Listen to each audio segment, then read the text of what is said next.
सभी भक्तजनों को जय श्री कृष्ण।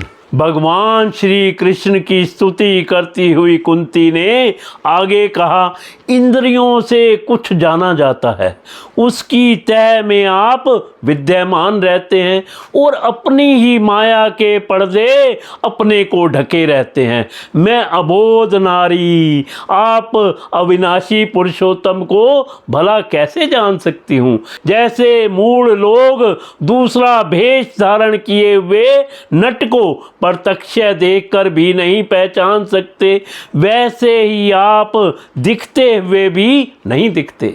आप शुद्ध हृदय वाले विचारशील जीवन मुक्त परमहंसों के हृदय में अपनी प्रेममयी भक्ति का सृजन करने के लिए अवतीर्ण हुए हैं।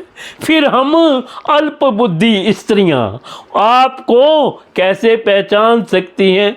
आप श्री कृष्ण वासुदेव देवकी नंदन नंद गोप के लाडले लाल गोविंद को हमारा बारंबार प्रणाम है।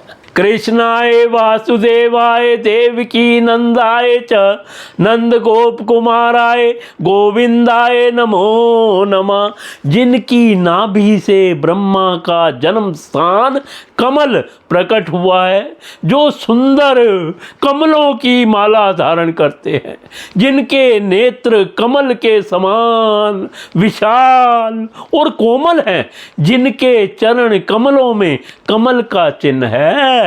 नमो प्रकजना भाग्य नमः प्रज्ञा मालिने नमः प्रज्ञा नेत्रासय नमस्ते प्रज्ञा अधय।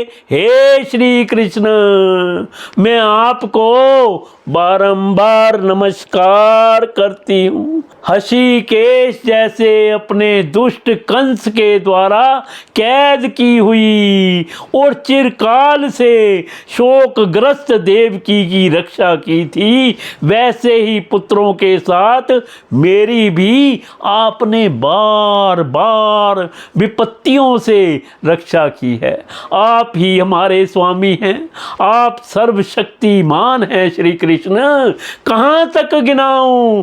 विष से, लाक्षय ग्रह की भयानक आग से, हिडंब आदि राक्षसों की दृष्टि से, दुष्टों की धृत सभा से, वनवास की विपत्तियों से और अनेक बार के युद्धों में अनेक महारथियों के शास्त्रास्त्रों से और अभी अभी इस अश्वत्थामा के ब्रह्मास्त्र से भी आपने ही हमारी रक्षा की है। हे जगत गुरु, हमारे जीवन में सर्वदा पद पद पर विपत्तियां आती रहे, क्योंकि विपत्तियों में ही निश्चित रूप से आपके दर्शन हुआ करते हैं और आपके दर्शन हो जाने पर फिर जन्म मृत्यु के चक्कर में नहीं आना पड़ता।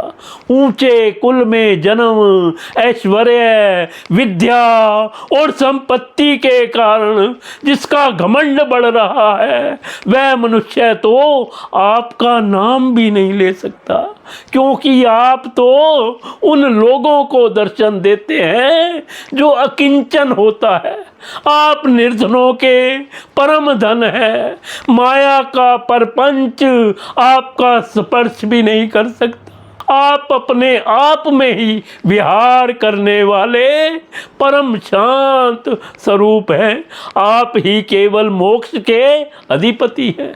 आपको मैं बारंबार नमस्कार करती हूँ। मैं आपको अनादि अनंत सर्वव्यापक सबके नियंता काल रूप परमेश्वर समझती हूँ। संसार के समस्त पदार्थ और प्राणी आपस में टकरा कर विषमता के कारण परस्पर विरुद्ध हो रहे हैं, परंतु आप सब में समान रूप से विचर रहे हैं। भगवान, आप जब मनुष्यों की सी लीला करते हैं, तब आप क्या करना चाहते हैं, यह कोई नहीं जानता। आपका कभी ना कोई प्रिय है और ना अप्रिय। आपके संबंध में लोगों की बुद्धि ही विषम हुआ करती है। आप विश्व के आत्मा हैं, विश्व रूप हैं। ना आप जन्म लेते हैं और ना कर्म ही करते हैं, फिर भी पशु पक्षी मनुष्य ऋषि जलचर आदि में आप जन्म लेते हैं और उन योनियों के अनुरूप दिव्य कर्म भी करते हैं। ये आपकी लीला ही तो है। जब बचपन में आपने दूध की मटकी फोड़कर यशोदा मैया को खिजा दिया था और उन्होंने आपको बांधने के लिए हाथ में रस्सी ली थी, तब आपकी आंखों में आंसू छलक आए थे, काजल कपोलों पर बह चला था।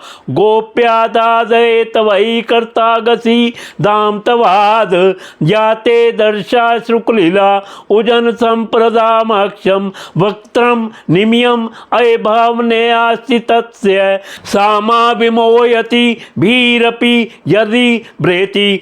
नेत्र चंचल हो रहे थे और भय की भावना से आपने अपने मुख को नीचे की ओर झुका लिया था। आपकी उस दशा या लीला छवि का ध्यान करके मैं मोहित हो जाती हूँ। भला जिससे भय भी भय मानता है, उसकी यह दशा आपने अजन्मा होकर भी जन्म क्यों लिया है?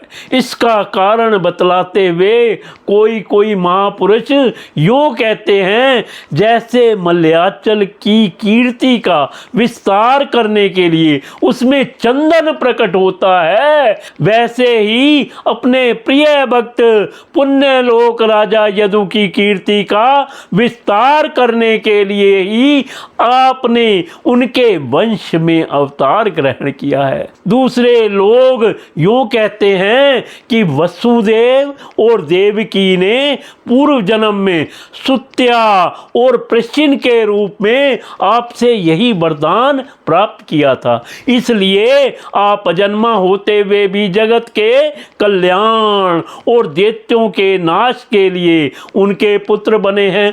कुछ और लोग ऐसा कहते हैं कि यह पृथ्वी दैत्यों के अत्यंत भार से समुद्र में डूबते हुए जहाज की तरह डगमगा रही थी, पीड़ित हो रही थी। तब ब्रह्मा की प्रार्थना से उसका भार उतारने के लिए ही आप प्रकट हुए हैं।